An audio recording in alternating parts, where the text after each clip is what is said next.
একটি a letter থেকে plane drawing কতটা সহজ এবং সুন্দর হয় তা আপনাদের এই ভিডিওতে আমি দেখাতে চাই। দেখুন, এভাবে সোজা দাগ দিয়ে ওপর দিকে এভাবে ঘুরে নিচের দিকে নিয়ে আসলেন। এরপর কি করতে হবে, একটু ভাঁজ করে এটার সাথে মেলাতে হবে। আবার দেখুন, এখানেও একটু ভাঁজ করে আমরা কি করব, সোজা এত দূর পর্যন্ত নিয়ে আসব। এবার দেখুন, এখান থেকে এই বরাবর একটি দাগ আঁকবো। এবার এখান থেকে এই বরাবর আরো একটি দাগ এঁকে এভাবে গোল করব। এটার সাথে এটা এভাবে মিলে দিব। এবার দেখুন, এই এ লেটার বরাবর এই তো এভাবে একটু হালকা করে দাগ দিয়ে নিতে পারেন, তাহলে আপনাদের জন্য বুঝতে সুবিধা হবে।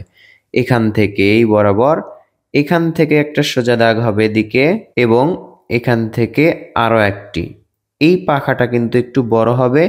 এবার এই পাশে এবং এইখান থেকে দেখুন আরো একটি দাগ একটু গোল করে আঁকবো। তাহলে এই দাগটা দেখুন এই বরাবর আপনাদের বুঝতে সুবিধা হবে। এই বরাবর এটার সাথে মিলে দিব, এতে করে আপনাদের বুঝতে এবং আঁকতে সুবিধা হবে। এবার আমরা আঁকবো, এই তো দেখুন হালকাভাবে একটা দাগ দিলাম, এখানে এভাবে একটি জানালা আঁকলাম, এরপর আরো একটি জানালা এবং আরো একটি জানালা। দেখুন, পারফেক্ট একটি প্লেন আঁকলাম এ লেটার থেকে। কমেন্ট করে জানিয়ে দিন এবং ভালো লাগলে লাইক করুন।